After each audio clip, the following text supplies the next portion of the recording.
मैं ओशिन शर्मा बोल रही हूँ। मैं 2018 बैच की ब्लॉक डेवलपमेंट ऑफिसर हूँ और 2019 बैच की मैं एचएस अधिकारी हूँ। और मेरी शादी विशाल नेहरिया, जो कि एमएलए धर्मशाला हैं प्रेजेंटली, उनसे 26 अप्रैल को हुई थी।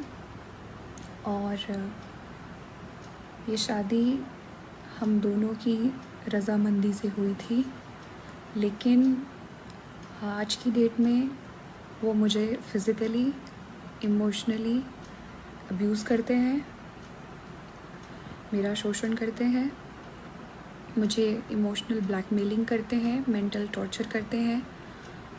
कल उन्होंने अपने परिवार के सामने मुझे बहुत ज़ोर से मारा, 3 थप्पड़ मारे और मैं बिस्तर से नीचे गिर गई।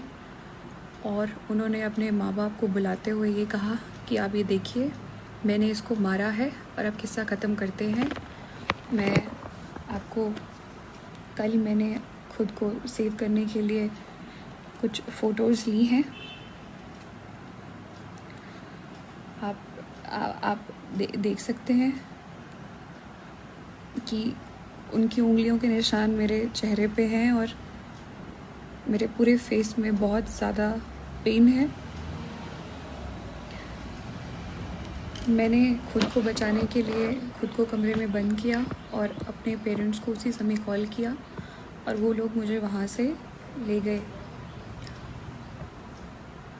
मैं बहुत ही ज़्यादा मेंटली परेशान हूँ,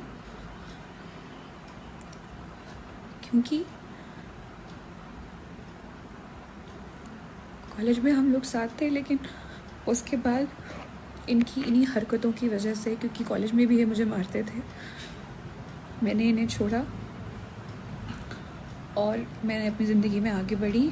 लेकिन एमएलए बनने के बाद ये फिर मेरे पास आए और 2019 में आए और मुझे निरंतर शादी के लिए बोलते रहे। मैं 2021 तक मैंने इन्हें मना किया, लेकिन 2021 में मुझे लगा कि शायद ये एक जेन्युइन इंसान है और शायद ये मुझे भूल नहीं पाए हैं कॉलेज से। मैंने इन्हें मौका दिया, लेकिन इन्होंने मेरा बहुत ही नाजायज़ फ़ायदा उठाया है। शादी के चौथे दिन ही इन्होंने मुझे घर से बाहर निकाल दिया। इनके पेरेंट्स उस समय नहीं थे और घर से बाहर निकाल दिया सुबह 4 साढ़े 4 बजे, जब मैं कोविड पॉजिटिव थी, और कहा कि वो सामने रास्ता है, तू चली जा वहाँ पे। और मैं वहाँ चली गई। मैंने कहा मुझे फ़ोन दे दीजिए, इन्होंने मुझे फ़ोन भी नहीं दिया। मैं सड़क पर बैठ गई। आई वॉज़ वेटिंग कि कोई आएगा तो मैं फ़ोन लूँगी, अपने पेरेंट्स को कॉल करूँगी। ये वहाँ आ गए। इन्होंने ग्लास की बॉटल उठाई और थ्रेट किया कि मैं इसको अपने सर पे मार दूँगा अगर तो मेरे साथ वापस नहीं चली। उस ब्लैकमेलिंग के बाद मैं घर चली गई इनके साथ वापस। मैंने कहा आपकी मम्मी को पता होना ज़रूरी है। इन्होंने छुरी ली और रसोई में चले गए, वॉशरूम में खुद को बंद कर लिया और वहाँ पे ये धमकी दी कि मैं खुद को मार दूँगा अगर तुमने बताया। तो मैंने इनके माँ बाप को नहीं बताया। इनके माँ बाप, स्पेशली इनकी माँ, पिता इनके बीमार थे, तो मेरी उनसे कोई शिकायत नहीं है। इनकी माँ ने मेरी फैमिली को इतनी बार बुला के जलील किया है और ये झूठे एलिगेशंस लगाए हैं कि मैं इनके लड़के को मारती हूँ। इनके लड़के ने भी मेरे पे फॉल्स एलिगेशन लगाए हैं कि मैं इन्हें अब्यूज़ करती हूँ, मैं इन्हें मारती हूँ। मैं अगर इन्हें मारती हूँ तो आप ये मुझे बताएं, क्या ये इस प्रकार के आदमी हैं कि मार खाएंगे? इन्होंने मुझे फरवरी 2021 में भी, चंडीगढ़ में थे हम होटल में, बहुत मारा। उस वक्त ये ड्रंक थे। इन्होंने मुझे आधे घंटे तक पीटा। इस इंसिडेंट के बाद भी जब मैंने कहा कि मैं पुलिस जाऊंगी तो इन्होंने मुझे वहाँ पे इमोशनल मैनिपुलेशन करके रोक लिया। जब मैंने शादी से मना किया तो इनकी माँ और मासी दोनों मेरे ऑफिस में आके इन्होंने भी यहाँ इमोशनल ड्रामा किया और वो रोई। और मुझे एज ए ह्यूमन लगा कि शायद मुझे एक चांस और देना चाहिए। मेरे माँ बाप को इन्होंने बहुत जलील किया। ये धमकियाँ दी हैं कि कभी कभी आपकी लड़की अगर हमारे घर में अकेली आ गई और तो हम पुलिस बुला लेंगी। और ये सुपरस्टिशियस बातें करते हैं ये लोग। चेले को बुलाएंगे, उसको बुलाएंगे, वो बताएगा कि इस लड़की ने हमारे बेटे को मारा है कि नहीं। इनकी मदर को ये नहीं पता कि ये मुझे किस तरह से थ्रेट करते हैं, इमोशनल ब्लैकमेल करते हैं कि ये खुद को कुछ कर देंगे और मेरे सामने सामने इन्होंने खुद को सर पे स्टील की बॉटल भी मारी। जिस रात मैंने इनसे ये पूछा, जब इन्होंने मुझे बताया कि सुबह इन्होंने और इनकी मम्मी ने कहीं निकलना है, तो एज अ वाइफ मैंने सिर्फ इतना पूछा कि आप कहाँ जा रहे हैं। इनका कहना था कि माँ ने मना किया है बताने से। मुझे गुस्सा आया, मैंने इन्हें झंझोड़ा कि कम ऑन, आपको मुझे बताना चाहिए, I am your wife, I am your partner, I must know. ये उठे और इन्होंने स्टील की बोतल अपने सर पे मार ली। उस स्टील की बोतल में आज भी डेंट है।